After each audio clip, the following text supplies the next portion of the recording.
Estuvimos viendo la definición de izquierda, clasificación que yo propongo a partir de los 6 criterios que mencionábamos y vimos con cierto detenimiento.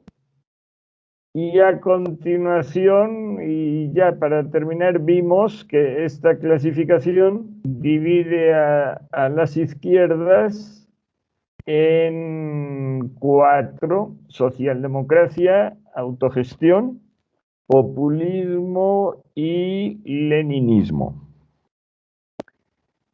Y lo que vamos a ver hoy son otras clasificaciones que se han hecho también desde la izquierda.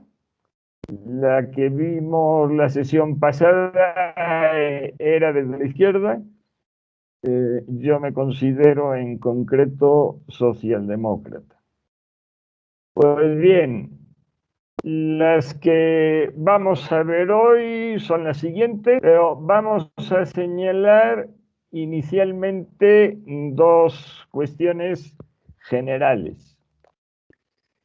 La primera es que todas las que vamos a continuación, todas las clases que vamos a ver a continuación son duales, es decir, dividen en solo 2 conjuntos y con frecuencia maniqueas, en el sentido de que se considera que una de las dos es mejor que la otra, y no solo mejor, sino que una es buena, en definitiva, y las otras no lo son. El segundo comentario es en el sentido de que, aunque algunas de estas clasificaciones se plantearon hace mucho tiempo, sobre todo la que vamos a ver entre el anarquismo y el marxismo, que fue en la segunda mitad del siglo XIX, principalmente, todas ellas se puede considerar que son vigentes hoy, es decir, que hay personas y organizaciones que las siguen manteniendo. Pues bien, vamos con la primera. Vamos a ver en concreto primero las 2 que tenemos en esta diapositiva: anarquismo versus marxismo y socialdemocracia versus comunismo o leninismo. Y otras 2 clasificaciones en la diapositiva siguiente, que es entre socialdemocracia y populismo.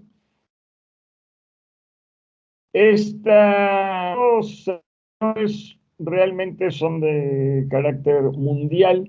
Esta también en parte, pero se planteó quizás de una manera más constante en América Latina. Y una cuarta y última, que tiene que ver con aspectos consecuentes uno pensaría inicialmente. Pues bien, vamos con la primera de estas clasificaciones, que es anarquismo y marxismo. Como saben ustedes, estas 2 corrientes, aunque tengan antecedentes, cuando comenzaron a tener un dinamismo, fue en el siglo XIX y especialmente en la segunda. Estos 2 proyectos de izquierda compartían un elemento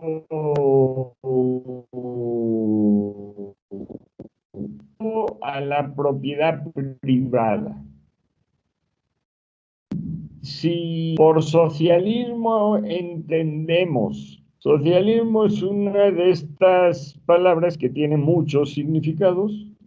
Uno de ellos es precisamente el del rechazo a la propiedad privada. Y en este sentido, tanto el anarquismo como el marxismo, en sus versiones más generales, más difundidas, tuvieron este rechazo a la propiedad privada en el centro de sus discursos.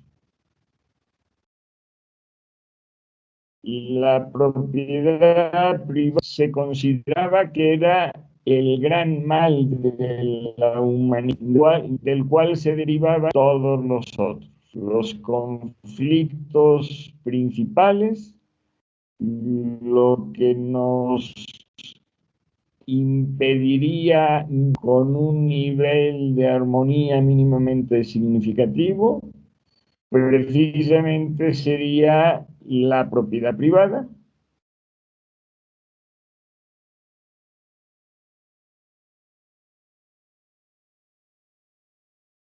Que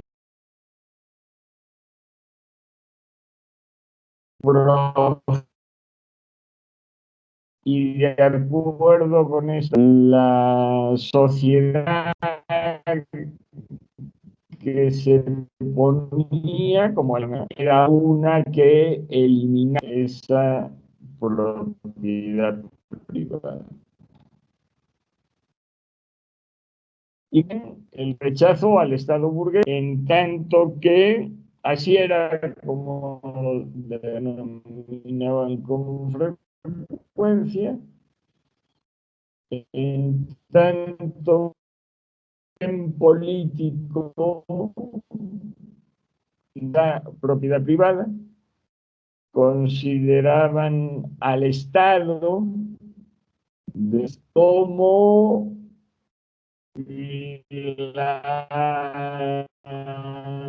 el brazo político, la vertiente política de la burguesía. Estos asuntos importantes dentro de la teoría marxista, Estado una mayor o menor especificidad con respecto a la clase social que lo estaría condicionando. Esos eran dos elementos que tenían en común y que les hizo colaborar en ocasiones, que tienen que ver con las coincidencias que se señalan al final de este mismo párrafo,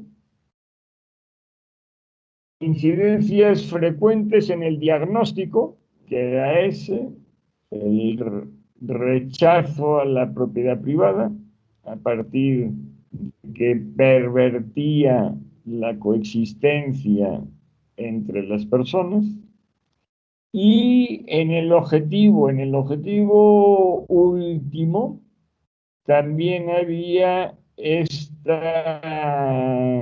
una coincidencia entre estos dos tipos de izquierda. Y fíjense que digo en el objetivo último, ¿sí? Que era lo que hemos señalado en alguna de las sesiones anteriores, la sociedad sin clases y sin Estado, a partir de este rechazo a la propiedad privada, consideraba que la sociedad a la que se debería de aspirar era una sociedad sin clases, porque al eliminar la propiedad privada se eliminaban las clases, y sin Estado, porque dado que se consideraba al Estado como el órgano que imponía esa división de clases, al eliminar las clases se eliminaba al Estado. Esos eran los elementos que tenían en común, que no son en absoluto desdeñables. Pero tan importantes como estas coincidencias eran las diferencias. Una diferencia fundamental que se mantuvo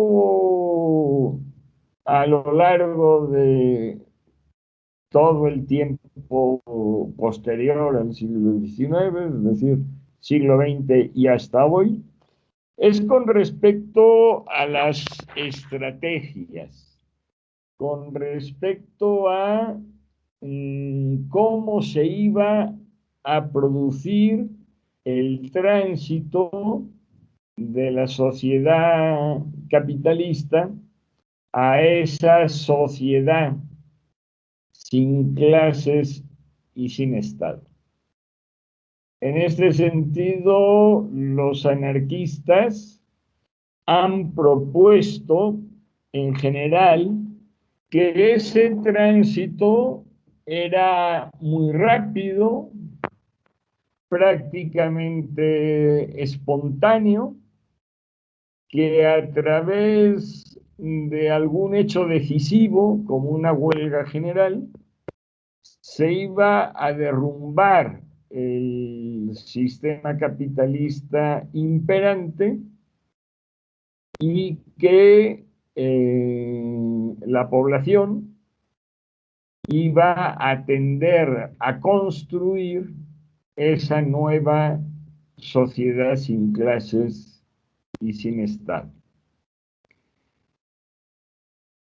Por el contrario, en el marxismo se consideraba, y esto después el leninismo lo tematizó con más claridad, que tenía que haber un periodo intermedio que con frecuencia se llamó la dictadura del proletariado.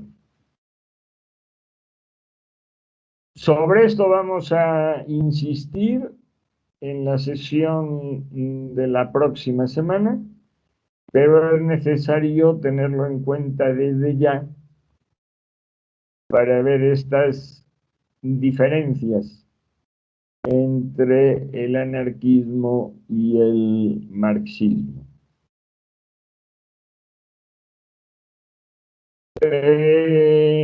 ¿Cómo se veían a sí mismas estas dos izquierdas? En el marxismo del propio Marx se enfatizó que un criterio fundamental de distinción con respecto al anarquismo era el carácter científico que otorgaba a sus planteamientos teóricos y estratégicos. Y se distinguía de esta manera entre el socialismo científico, que era el marxismo, lógicamente, y el socialismo utópico, que era el anarquismo, utópico precisamente porque, de acuerdo con los marxistas, carecía de ese carácter científico. Y este carácter científico del marxismo, esa creencia en el carácter científico, se ha mantenido más o menos incólume hasta hoy. Una de las cuestiones que consideran fundamentales los marxistas de su propio pensamiento, de su propio proyecto, es que es científico, que está basado en una serie de teorías, incluso de leyes, que se consideran científicas.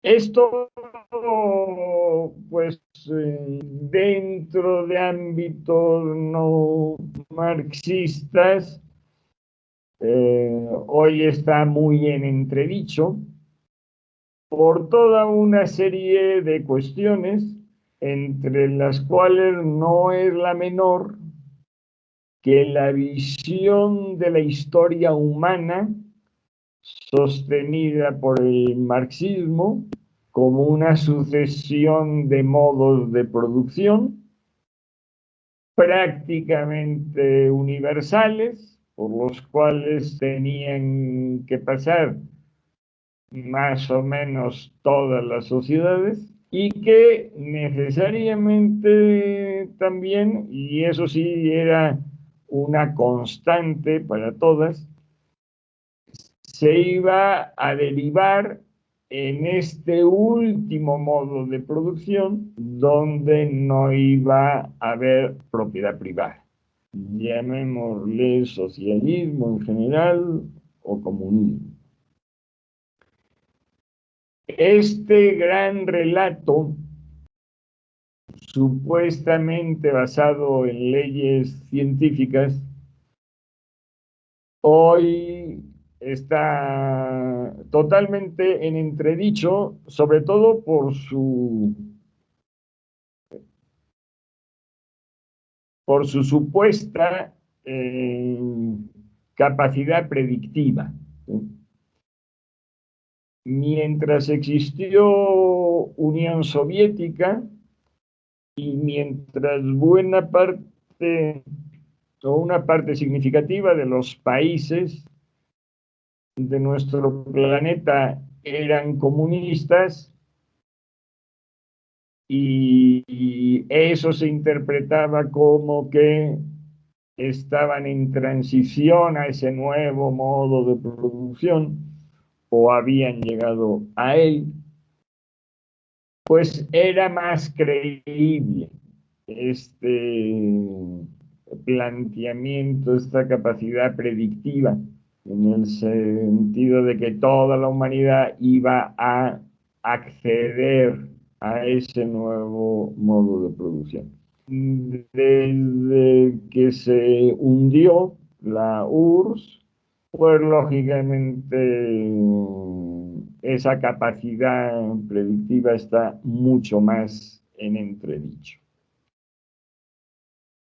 De manera que de esta clasificación marxista que utilizada para distinguirse de los anarquistas, pues hoy sería muy debatible, si bien hay que reconocer que en general el marxismo sí tuvo un interés más científico por explicar la realidad, lo cual no debe hacernos olvidar que hubo anarquistas con planteamientos teóricos sumamente sólidos, algunos de los cuales incluso mantienen su vigencia hoy, aunque son poco conocidos.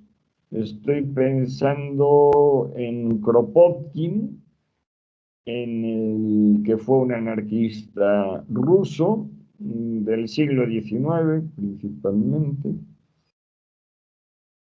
que planteaba en un libro que en su momento se leyó mucho, que se llamaba El apoyo mutuo, que para explicar la evolución de la humanidad no era suficiente la teoría darwiniana de la evolución de las especies que todos conocemos, sino que junto con ella había otro elemento de naturaleza totalmente distinta, que había colaborado de una forma intensa en esa evolución de las especies, que era precisamente este apoyo mutuo, que él veía no solo en los seres humanos, sino también en otra serie de animales como las abejas y las hormigas.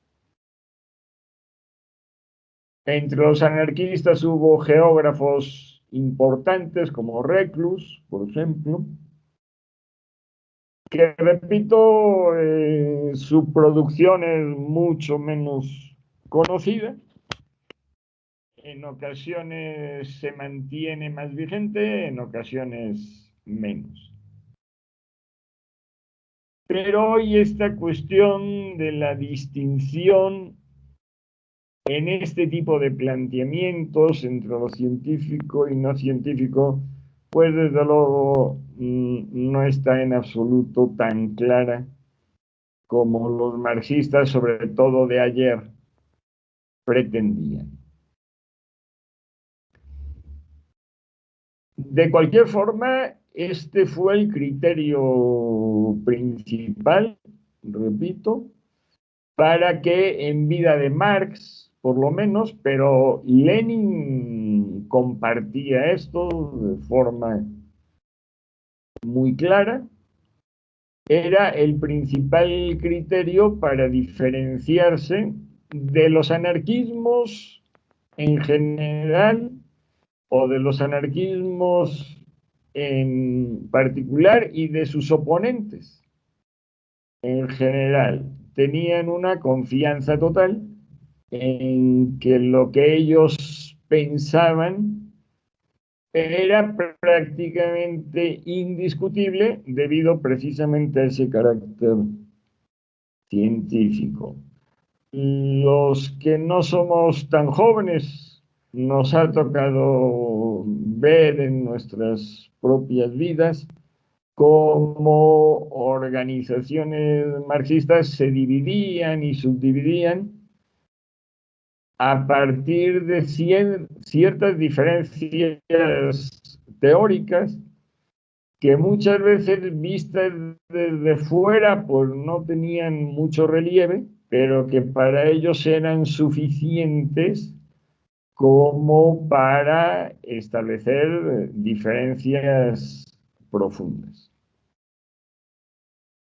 Por parte del anarquismo, su clasificación, que en definitiva significa su autopercepción y la percepción que tenían del marxismo, era a partir de lo que hacemos régimen político, es decir, de el talante democrático o autoritario, tanto de sus organizaciones como de la sociedad que querían construir. Esta es una diferencia que ha mantenido por lo menos parcialmente su vigencia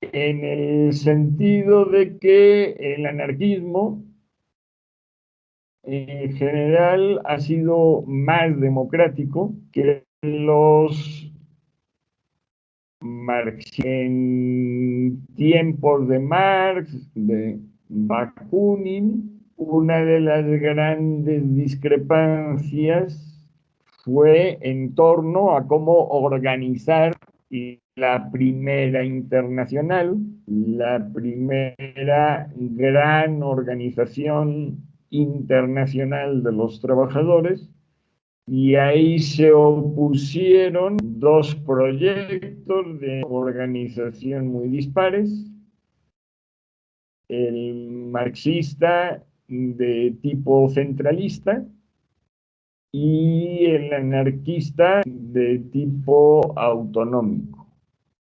Marx insistía en que esta organización debía de tener una cúpula que tomara decisiones obligatorias para todas las organizaciones integrantes de la Primera Internacional, y por el contrario, los anarquistas defendían que cada una de esas organizaciones debía de tener un amplio grado de autonomía. De esta manera, lógicamente, pues los anarquistas se consideraban a sí mismos como democráticos y consideraban a los de autoritarios. Esta diferencia que se planteó desde los tiempos iniciales del socialismo se podría considerar, aunque ya cambiando los protagonistas, no anarquismo y marxismo, de una forma más general, de manera que se pudiera clasificar a las izquierdas a partir de este criterio. Yo considero que esta sigue siendo la diferencia principal entre las izquierdas, la que distingue las izquierdas democráticas de las izquierdas autoritarias. Aunque este planteamiento actual no significa en absoluto que el anarquismo fuera la única vertiente democrática de la izquierda. Ya veíamos la sesión pasada cómo la socialdemocracia también es indiscutiblemente democrática. En la actualidad, por lo tanto, tendríamos una serie de izquierdas, básicamente esas dos, la anarquista o autogestionaria y la socialdemocracia, como democráticas, aunque ya vimos que la democracia que defienden una y otra son distintas. La socialdemocracia defiende una democracia representativa y la autogestión una democracia directa. Y estarían después los tipos de izquierda de carácter autoritario, el populismo menos, y el comunismo como manifestación de la izquierda, la manifestación más autoritaria de los distintos tipos de izquierda.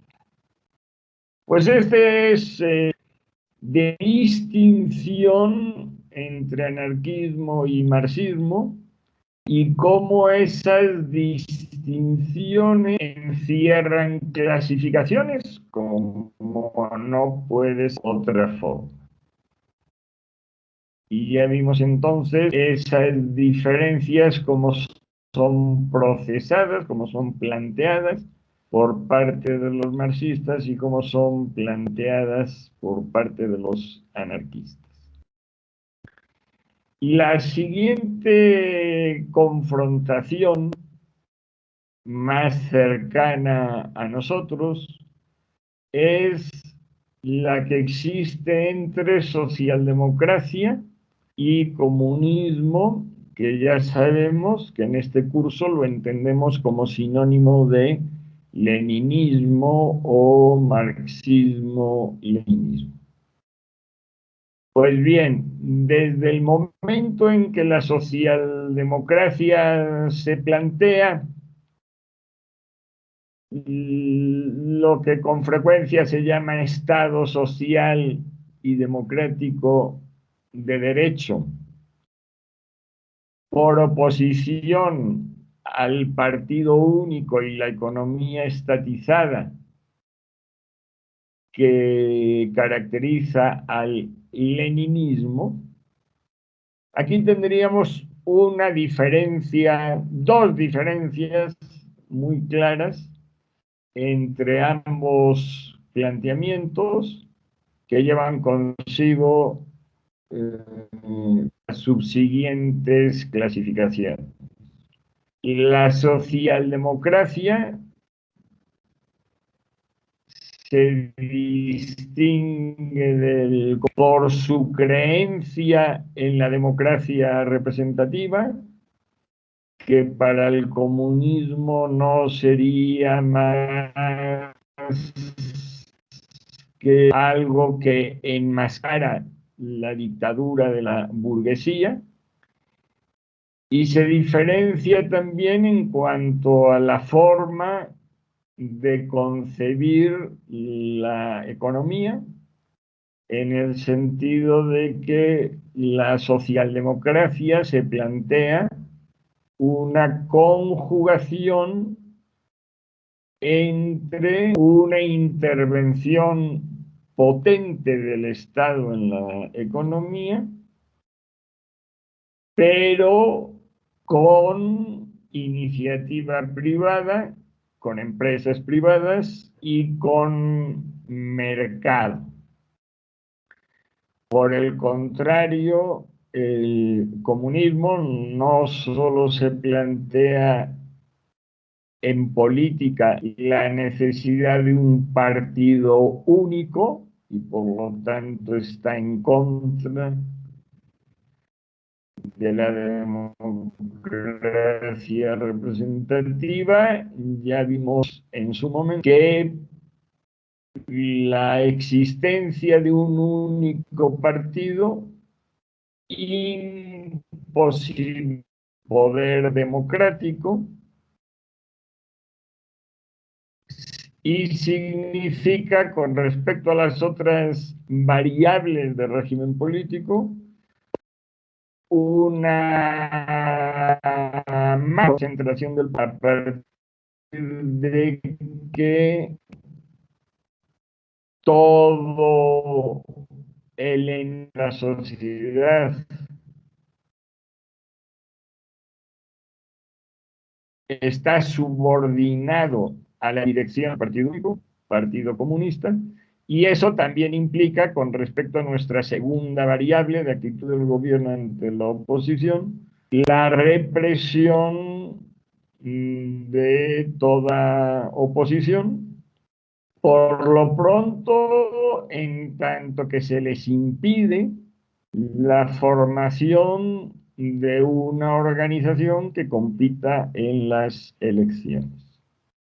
Y junto con esa diferencia de carácter político está otra, no menos importante con respecto a la economía, porque el comunismo, eso ha cambiado, sabemos, en las últimas décadas, pero la ideología comunista iba siempre en ese sentido, de que todas las unidades productivas debían de ser estatales, es decir, ese mismo partido único que existía en cuestiones políticas era al mismo tiempo el que gestionaba toda la economía de sus sociedades.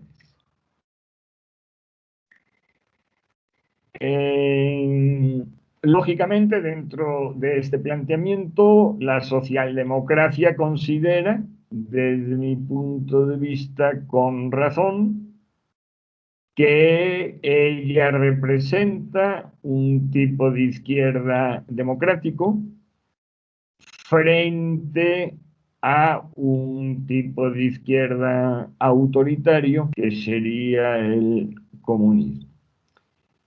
Por parte del comunismo esto se ve de otra manera, lógicamente. El comunismo opone una izquierda científica, como señalábamos antes, una izquierda revolucionaria, en definitiva una izquierda de verdad,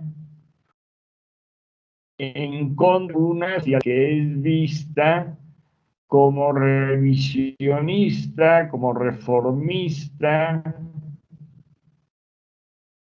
como un proyecto que se da de camino de lo que de verdad significa una real revolución, que es la protagonizada por el comunismo. Y dentro de esta misma cuestión, el comunismo ha visto a la socialdemocracia como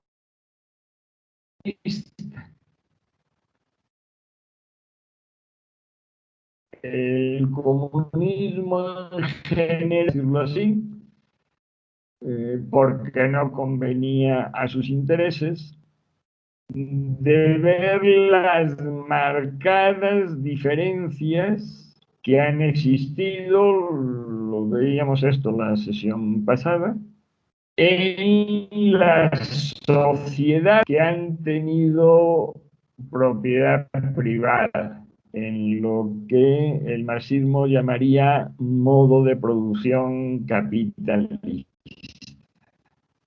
Y minusvaloran por completo esta diferencia en capitalismo decimonónico, que realmente no tuvo mayores ventajas para los trabajadores en general, y el estado de bienestar, que por supuesto mantiene la propiedad privada, pero dentro de un sistema donde el Estado está muy presente y posibilita servicios sociales, educación y salud, principalmente a virtualmente la totalidad de la población. Esta diferencia, repito, para el comunismo prácticamente no existe, porque donde hay propiedad privada, pues no hay comunismo, y por lo tanto seguirían dentro de esa sociedad inhumana provocada por la propiedad privada.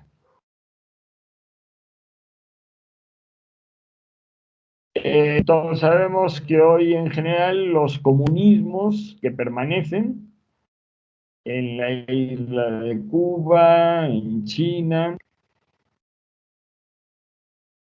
han introducido muy notables de propiedad privada, mucho más en el caso de China.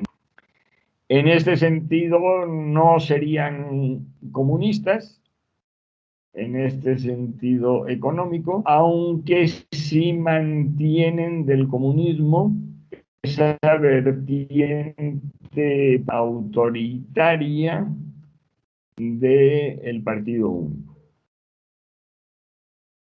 Es interesante, al hacer esta contraposición, la socialdemocracia ha tenido una evolución muy intensa a lo largo de su historia.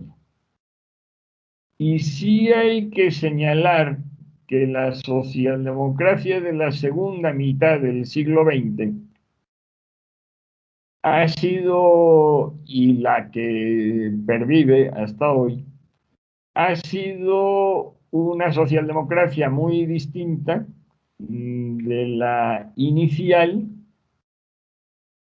y que no es extraño que por parte de los socialismos primigenios, por así decirlo, anarquismo y el marxismo de tipo leninista, se le niegue el calificativo de socialista, porque realmente la socialdemocracia sí ha renegado, desde mi punto de vista, de manera muy positiva, de estas izquierdas iniciales, que era la perversidad de la propiedad privada, mientras existía a los de los propietarios. Haber roto con estos dos y le ha concedido la vitalidad que tuvo y la capacidad de seguir siendo un proyecto atractivo en el presente y en el futuro inmediato. Porque esta cuestión de que el Estado en una economía donde hay propiedad privada no necesariamente es burgués, significa que da cabida a la democracia representativa. Es decir, ese Estado no hay que eliminarlo, ese Estado puede dar cabida, y de hecho la da, no solo a los distintos intereses de la burguesía, que creo que conviene ponerlo en plural, porque en absoluto es uno, como a los distintos intereses de el resto de una sociedad que en absoluto podría ser homogeneizada con categorías como pueblo o proletariado. En definitiva, ese Estado es un Estado democrático que permite la interacción entre distintos proyectos políticos y sociales, y no la interacción, sino la alternancia en el poder. Entonces, ese alejamiento de una acción en el fondo de determinismo económico, es decir, que determina la política,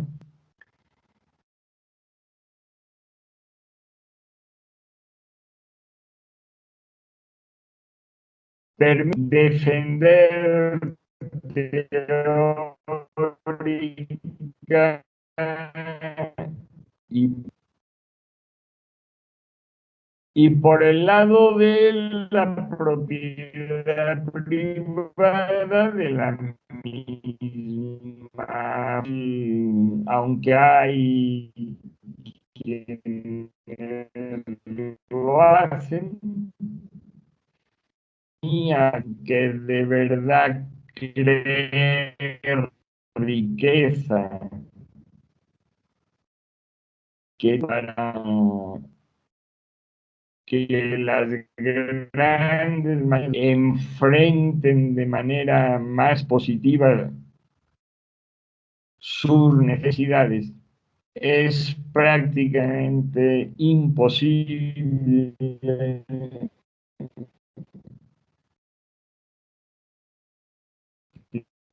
Es, por supuesto, el lugar que la propiedad privada, que la realización de la propiedad privada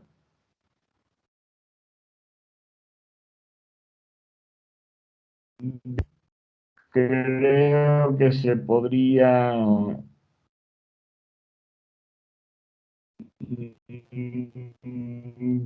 dar, no ha demostrado que una clara manifestación de esto sería precisamente es de la propiedad privada dentro de los regímenes políticos comunistas que pervive. El argumento tan frecuente empleado en el comunismo que es que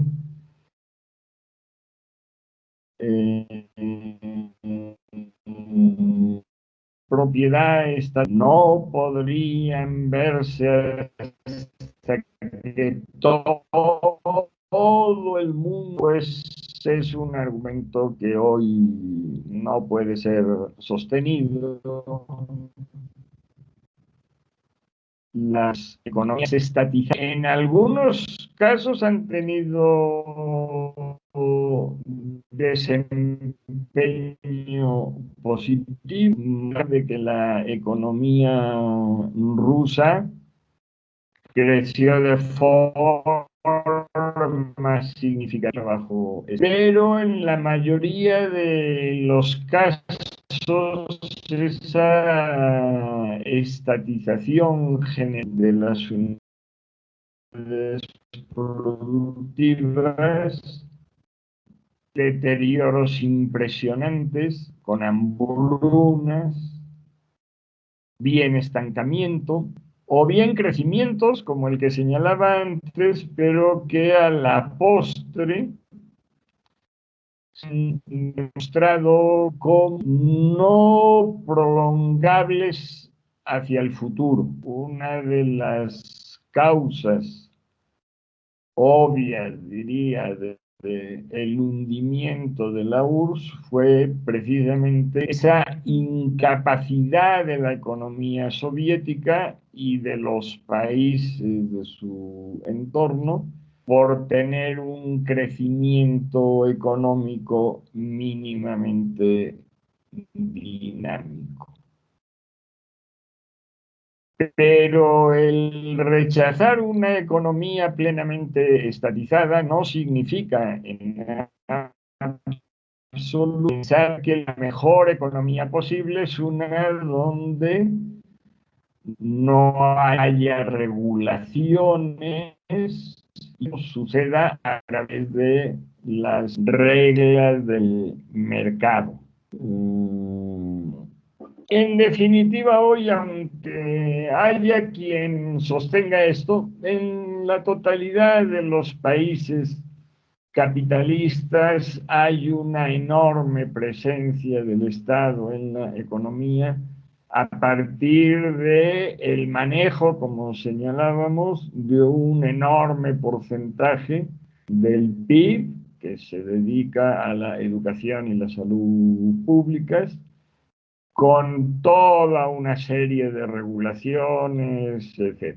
De manera que hoy ya la discusión no es en absoluto entre economía privada y economía estatizada, sino cómo conjugar esos distintos actores. Y esa es la discusión actual y que muy previsiblemente continuará en el futuro. Pues con esto pasamos a la siguiente diapositiva, que se refiere a la contraposición. Esta fue una contraposición que estuvo muy vigente durante el tiempo en el que la izquierda latinoamericana gobernaba la mayoría de los países de la región. Y aquí también esta división significaba una percepción recíproca diferente y por lo tanto una clasificación diferente. Fue frecuente ponerlo de esta forma. Autores socialdemócratas latinoamericanos distinguen a la izquierda distinguen la izquierda populista, nacionalista y anclada en el pasado de la izquierda moderna, partidaria de la globalización y reformista, criticando de la primera su excesivo estatismo económico y sus tendencias autoritarias. Por parte de la izquierda populista se veía a los socialdemócratas una vez más como reformistas, como organizaciones que se quedaban a mitad de camino, que no accedían a los objetivos que deberían de plantearse de manera suficientemente rápida y decidida. En parte, esta división se puede ver hasta hoy. Esta izquierda populista de tipo más nacionalista, en muchas ocasiones decididamente antiimperialista en el discurso. Para que lo ejemplifiquemos y lo veamos más claro, el ejemplo más evidente de esta izquierda populista sería el chavismo en Venezuela, el neosandinismo, por llamarlo así, en Nicaragua, no tan claramente la izquierda que ha estado gobernando y sigue gobernando en Bolivia, cuya figura principal sigue siendo Evo Morales, y Correa en Ecuador, que el domingo, en las elecciones del domingo pasado, perdió una posibilidad que tenía de retomar el poder en este país sudamericano. En general, sí ha sido una izquierda también más proteccionista, más autoritaria, aunque en este sentido se pueden establecer grados también.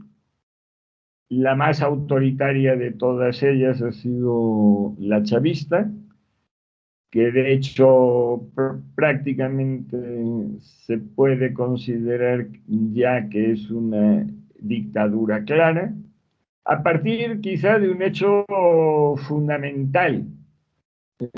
No es el único, la represión existe, la concentración del poder, por supuestísimo, pero hay un hecho decisivo que inclinó a la mayor parte de los países democráticos del mundo a dejar de considerar el régimen político chavista como democrático,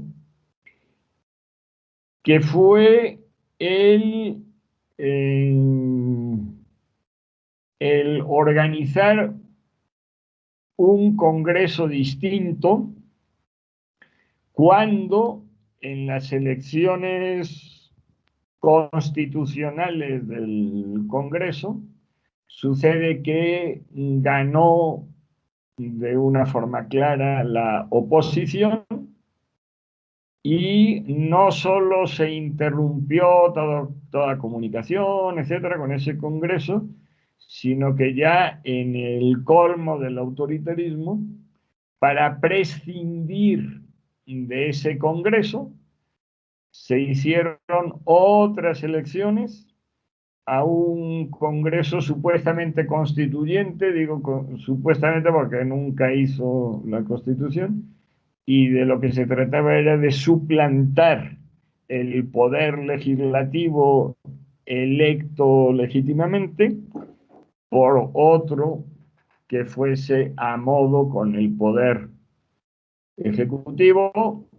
De esa manera, pues lógicamente la independencia mínima entre poderes típica de toda democracia dejó de existir. Nacionalista más en este sentido de proteccionismo y con una clara tendencia al autoritarismo. El caso de Bolivia es bien interesante porque Evo Morales tuvo una serie de actitudes decididamente autoritarias para mantenerse en el poder. Saben ustedes que convocó a un referéndum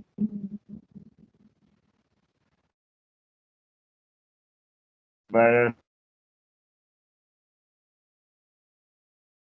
volver a presentarse en la presidencia de la República. El referéndum le dio la espalda, salió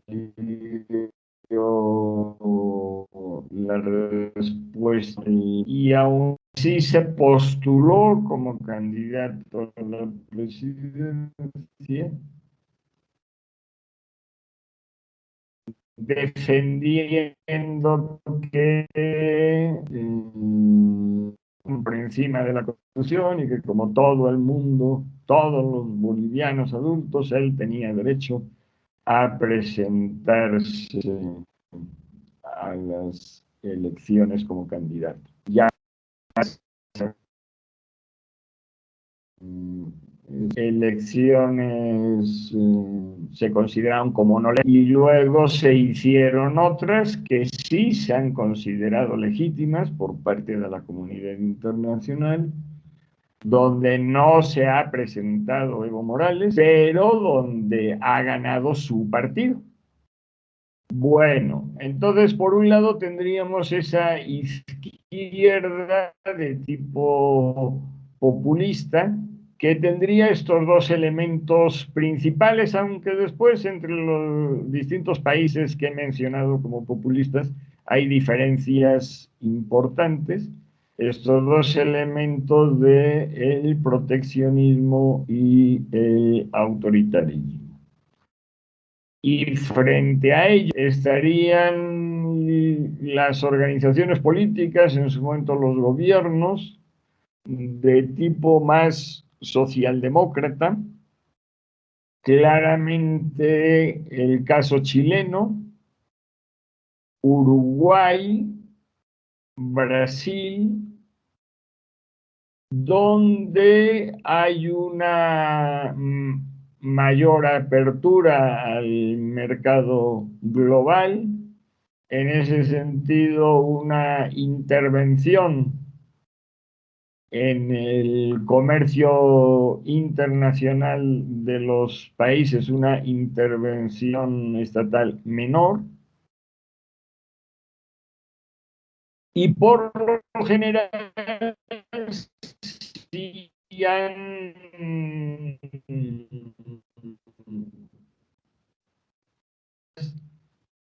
de respeto a la democracia, en el sentido de que han asumido sin ningún tipo de problemas la alternancia en el poder, incluso en situaciones como fue en Brasil, donde hubo una serie de elementos realmente discutibles, ¿sí?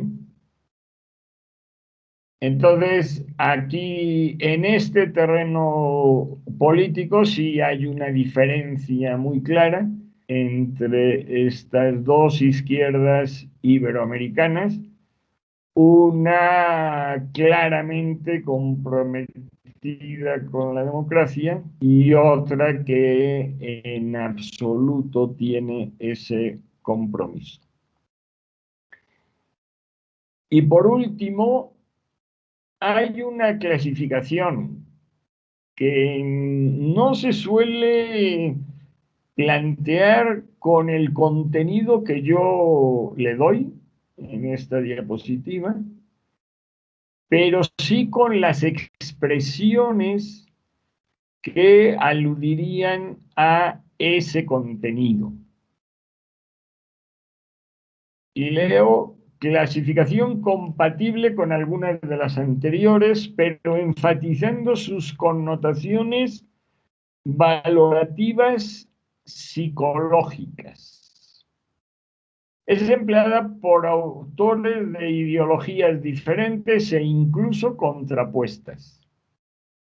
Se opone centro-izquierda, izquierda moderada o izquierda reformista a extrema izquierda, izquierda radical o revolucionaria.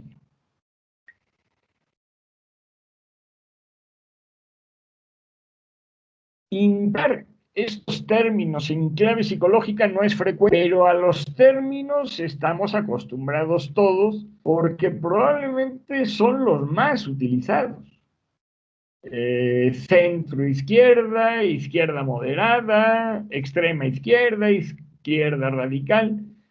Son términos que se emplean en el mundo de manera constante. Normalmente lo que sucede es que no se les da este valor psicológico que yo creo que sí tienen de forma muy clara, y es sobre el que quiero insistir. Por un lado, partir de que todos estos términos, centro, moderado, reformismo, extremo, radical, son ambiguos. A diferencia de la oposición que aquí estamos manejando como eje de todo el curso, que es entre democracia y dictadura, que tiene un contenido mucho más preciso. Distinguir entre democracia y dictadura a partir del planteamiento que hemos hecho de 3 variables, pues se vuelve algo muy claro, muy concreto, muy preciso. Por el contrario, todos estos términos, moderado, radical, etcétera, son mucho más ambiguos. Y yo diría casi ineludiblemente ambiguos. Se puede preguntar eso a 5 personas qué entienden por radical, y seguro que cada una nos va a decir algo distinto, porque es que realmente la palabra radical o moderado dicen poco en sí mismo. Y enfatizo yo, quiero enfatizar ahora, esta carga psicológica que está inclinada a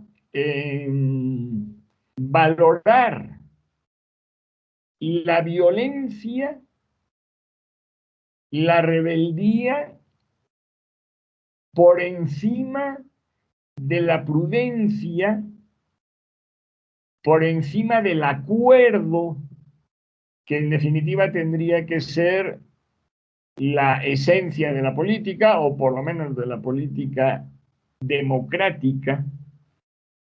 Entonces los términos estos como centro, moderado, reformista, suelen tener una connotación negativa, peyorativa, de cobardía. Prudencia pero no entendida de forma positiva, sino negativa, demasiado prudente. Los que no se atreven a hacer cambios verdaderamente sustanciales, sino que se conforman con cambios menores. Y por oposición, los términos de extrema, radical, revolucionaria, se asocian con características psicológicas que se consideran positivas: valentía, rebeldía. Aquí se puede sacar a colación, porque es un ejemplo muy claro, el Che Guevara, cuya eficacia, cuya capacidad de transformación, pues fue realmente limitada, pero sigue teniendo una imagen valorada de forma positiva en los países más distintos del mundo. Y no tanto por lo que hizo, repito, porque lo que hizo, si uno lo analiza con objetividad, fue muy poco. Pero se le asocia con valentía, austeridad, rebeldía, y eso se considera positivo. El inconveniente de esto es que en general esas características que con tanta frecuencia se ven como positivas significan una valoración positiva también de la violencia. El valiente no es aquel que en un congreso o desde un medio de comunicación se opone al poder, ¿no?, pacíficamente, sino que el valiente es el guerrillero, es el que, me refiero al valiente por antonomasia, lógicamente, el que se opone con las armas en la mano. Y sin embargo, estas otras cualidades claramente democráticas, de dialogar, de entender al otro, de ser capaz de llegar a acuerdos con los oponentes, son minusvaloradas. Entonces sí considero que aquí hay un elemento de reflexión para todos nosotros, porque creo yo que casi todo, yo el primero lo reconozco, he estado anclado en esta forma de ver las izquierdas. En general, estas actitudes moderadas y reformistas se han visto también como más apegadas al pasado, como señalaba, en definitiva, negativas. Cuando yo era estudiante universitario, hace ya varias décadas, pues la izquierda se dividía, más allá de cuestiones ideológicas, en dos. Por un lado estaba el reformismo y por otra parte estaba la revolución. Y los revolucionarios, entre los cuales yo me incluía, veíamos a los reformistas como gente realmente despreciable, que en definitiva no se distinguían con claridad de nuestros enemigos. de los defensores del statu quo, de los defensores de la situación prevaleciente en ese momento. Eran, por tanto, cómplices de los grandes beneficiarios de la sociedad capitalista. Y aunque eso ha cambiado algo, no ha cambiado de una manera tan clara como debería de haber sido. Sigue pensándose que el que pretende cambios pequeños no es tan meritorio, por lo menos, por no decir despreciable, como aquellos que pretenden grandes cambios. Y por lo tanto el talante tiene que ser más agresivo, más violento.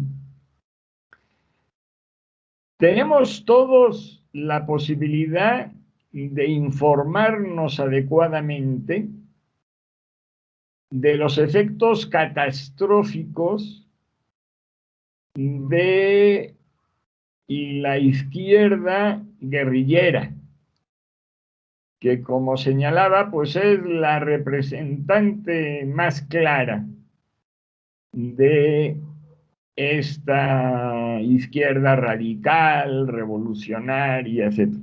Hay estudios suficientes del calvario que tuvieron que vivir los campesinos que estaban en zonas de actuación de las guerrillas en Iberoamérica.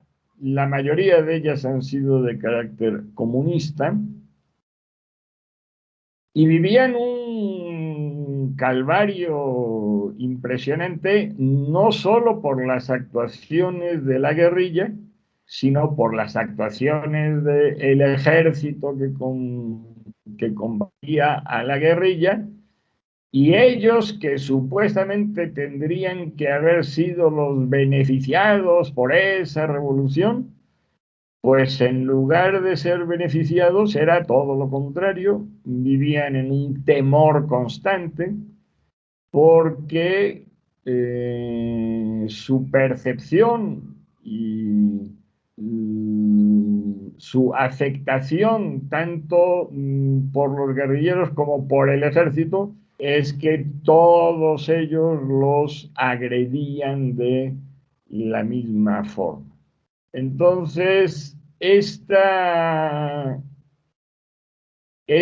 izquierda de tipo revolucionario, guerrillero,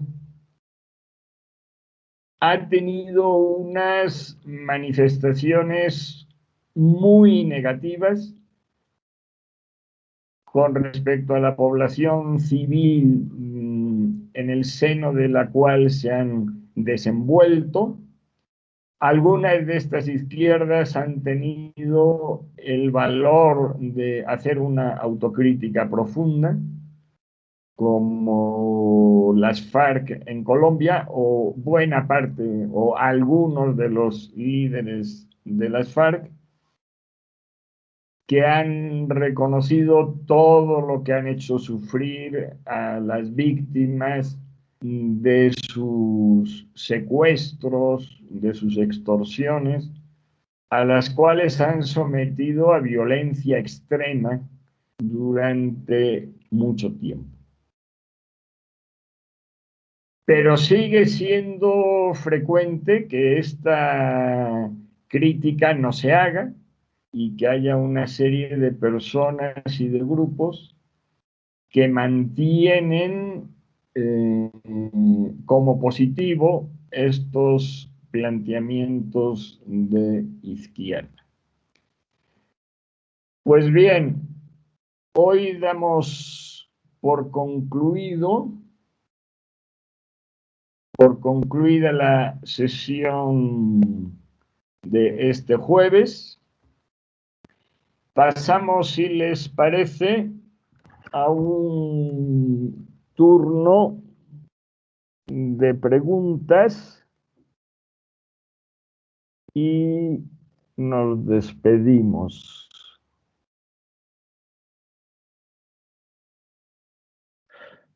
Buenas tardes, doctor Liscano. Sí, dígame. Sí, cuando usted estaba exponiendo, mm, me interesó mucho la temática, la ubicación de los países y de los gobiernos, mejor dicho, del tipo de izquierdas de los países de Chile y Brasil. Entonces le pediría el favor si enfatiza un poco más sobre este tema. Tengo duda en el caso del gobierno de Brasil, si está ubicado dentro del área socialdemócrata o de las izquierdas modernas. Es ahí donde tengo dudas, doctor Liscano. Por lo general, la mayoría de los analistas sí lo han puesto dentro del lado socialdemócrata.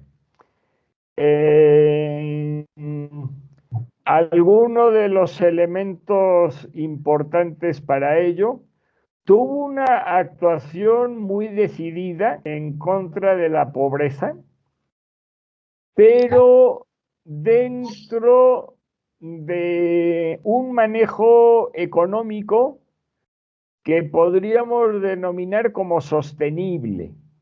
Esta cuestión de la atención a la pobreza sería uno de los elementos que tendrían que ser básicos de toda izquierda, pero que después se puede ver no tanto en sus resultados en un plazo inmediato, sino en un plazo un poco más largo, porque ha habido gobiernos que han tenido esas mismas intenciones, pero a partir de un manejo económico no adecuado, que ha llevado al empobrecimiento general. El ejemplo aquí más claro, sin discusión, es el del chavismo en Venezuela. El desastre, porque ya no es crisis, el desastre económico de Venezuela es el mayor que se haya producido en América Latina, pues por lo menos en el último siglo. Y ese desastre ha significado el incremento exponencial de la pobreza. Frente a ello, Lula en Brasil tuvo una serie de programas contra la pobreza muy exitosos y que no pusieron en riesgo a la economía nacional. Por otro lado, tanto él como su seguidora en la presidencia, también del Partido de los Trabajadores, supo sujetarse a un poder judicial independiente que había actuado de una forma muy decidida con distintas personas de izquierda y de derecha, pero que en el caso de Lula en concreto actuó, según muchas personas, de una manera excesiva. Y él tuvo la capacidad democrática, el compromiso democrático de sujetarse a las decisiones judiciales, independientemente de que, por supuesto, las criticó y expuso sus puntos de vista de una forma muy clara y muy amplia. Esta sujeción a las instituciones y a la legalidad vigente son uno de los elementos fundamentales para hacer esta distinción que se ha hecho y que en parte yo comparto. La alternancia en el poder que se dio en Brasil, a pesar de este ambiente realmente conflictivo, fue suficiente como para que pudieran darse pues esta alternancia entre posiciones políticas, digamos, diametralmente opuestas dentro de las instituciones democráticas existentes. Y el manejo de la economía en otros ámbitos en relación con el mercado mundial, etcétera, de Lula, estuvo dentro de estos mismos parámetros de admitir una globalización donde el discurso antiimperialista tan presente en las otras corrientes de izquierda, que en definitiva en buena medida sirven para ocultar problemas internos, en el Brasil de Lula no se manifestó, o por lo menos no se manifestó de una forma tan clara.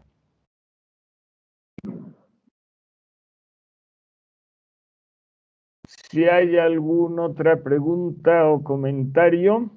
Gracias, doctor, por mi parte.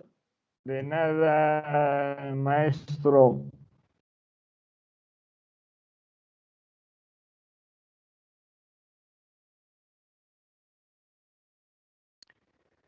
Pues bien, pues si les parece entonces lo dejamos aquí hoy.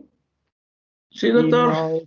Y nos vemos el próximo jueves a la misma hora, a las 6 de la tarde. Que tengan todos ustedes un buen atardecer. Gracias, doctor. Saludos a todos.